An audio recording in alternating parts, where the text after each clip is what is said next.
Hello সবাইকে, আসসালামু আলাইকুম। তো দেখেন, আমি চলে আসছি গ্রামীণ একটা পরিবেশে। তো আমার ছোট খালার বাড়ি। তো এটা গ্রামে বলতে গেলে দেখেন প্রকৃতি কত সুন্দর।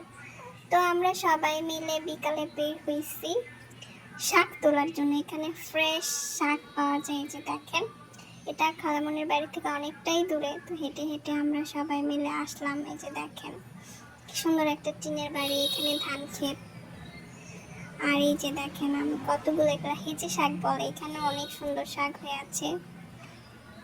আর এই যে ধান ক্ষেত।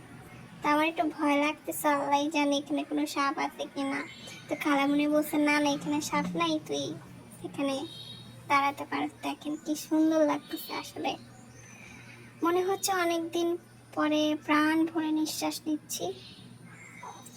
এই যে দেখেন কি সুন্দর লাউ গাছ, লাউয়ের মাচা লাগিয়েছে।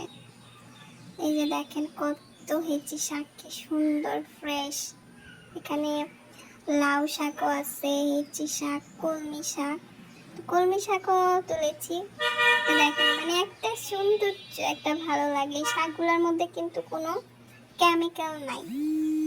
এগুলো একদম সবাই মিলে শাক উঠানোর মজাই আলাদা। তো সবাই ভালো থাকবেন, আল্লাহ হাফেজ।